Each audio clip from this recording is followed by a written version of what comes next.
ശ്രീനാരായണ ഗുരു കേരള ചരിത്രത്തിലെ നവോത്ഥാന നായകന്മാരിൽ ഏറെ പ്രധാനിയാണ് അദ്ദേഹം. ശ്രീനാരായണ ഗുരു ജനിച്ചത് 1856 ഓഗസ്റ്റ് 20-നാണ്. അദ്ദേഹത്തിന്റെ ജന്മസ്ഥലം ചെമ്പഴന്തിയാണ്. അദ്ദേഹത്തിന്റെ പിതാവിന്റെ പേര് മാടനാശാൻ, മാതാവ് കുട്ടിയമ്മ. ശ്രീനാരായണ ഗുരു സ്ഥാപിച്ച സാമൂഹിക സംഘടനയാണ് SNDP. SNDPയുടെ full form Sreenarayana Dharmaparipalana യോഗം. ശ്രീനാരായണ ധർമ്മപരിപാലന യോഗത്തിന്റെ ആസ്ഥാനം കൊല്ലമാണ്. അദ്ദേഹം സ്ഥാപിച്ച വർഷം 1903 മെയ് 15-നാണ്. അദ്ദേഹം ആരുടെ പ്രേരണയിലാണ് SNDP സ്ഥാപിച്ചതെന്ന് ചോദിച്ചാൽ ഡോക്ടർ പൽപുവിന്റെ പ്രേരണയിലാണ് അദ്ദേഹം SNDP സ്ഥാപിച്ചത്. അദ്ദേഹത്തിനെ പെരിയ സ്വാമി എന്നും വിശേഷിപ്പിച്ചിരുന്നു. ശ്രീനാരായണ ഗുരു സ്ഥാപിച്ച മഠം ഏതാണെന്ന് ചോദിക്കാം. ശിവഗിരി മഠമാണ് അദ്ദേഹം സ്ഥാപിച്ചത് 1904-ലാണ്. ശ്രീനാരായണ ഗുരു സ്ഥാപിച്ച ആദ്യ ക്ഷേത്രം അരുവിപ്പുറമാണ്. തപാൽ സ്റ്റാമ്പിൽ പ്രത്യക്ഷപ്പെട്ട ആദ്യ മലയാളിയും ശ്രീനാരായണ ഗുരുവാണ്. ജന്മദിനവും ചരമദിനവും കേരളത്തിൽ അവധി ദിവസമായി പ്രഖ്യാപിച്ച ഏക നവോത്ഥാന നായകൻ ശ്രീനാരായണ ഗുരുവാണ്. പ്രഥമ Sreenarayana Guru global secular and peace award ലഭിച്ചത് ശശി തരൂരിനാണ്. ശ്രീനാരായണ ഗുരു ട്രോഫി വള്ളംകളി നടക്കുന്ന കന്നേറ്റി കായൽ ആണ്.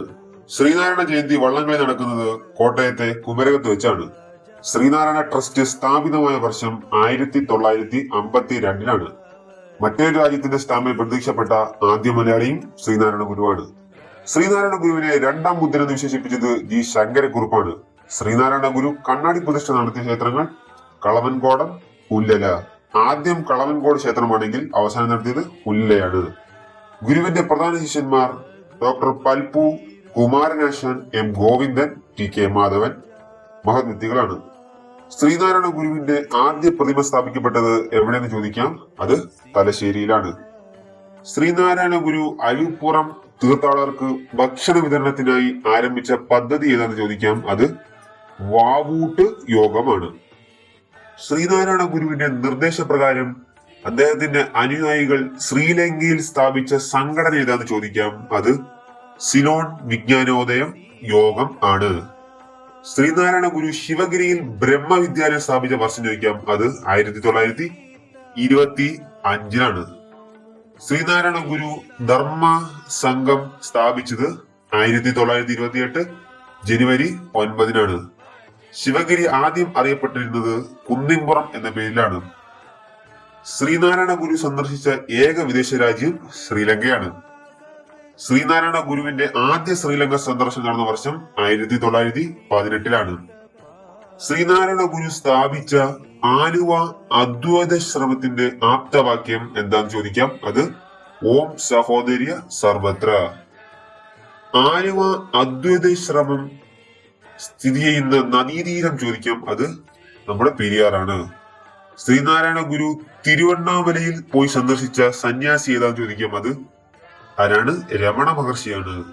രമണ മഹർഷിയെ സന്ദർശിച്ച ശേഷം ഗുരു രചിച്ച കൃതി ഏതാന്ന് ചോദിക്കാം. അത് നിർവൃതി പഞ്ചകം ആണ്. ശ്രീനാരായണ ഗുരുവിനെ കുറിച്ചുള്ള യുഗപുരുഷൻ എന്ന സിനിമ സംവിധാനം ചെയ്തത് ആരെന്ന് ചോദിക്കാം. അത് R. സുകുമാരൻ ആണ്. 1999 ഡിസംബർ 31-ന് ശ്രീനാരായണ ഗുരുവിന് നൂറ്റാണ്ടിലെ മലയാളി എന്ന വിശേഷണം നൽകിയ ദിനപത്രം ഏതെന്ന് ചോദിക്കാം. അത് മലയാള മനോരമയാണ്. യുഗപുരുഷൻ എന്ന മലയാളി ചലച്ചിത്രം ആരുടെ ജീവിതകഥയാണ് ചിത്രീകരിച്ചിരിക്കുന്നത്? അത് നമ്മുടെ ശ്രീനാരായണ ഗുരുവാണ്.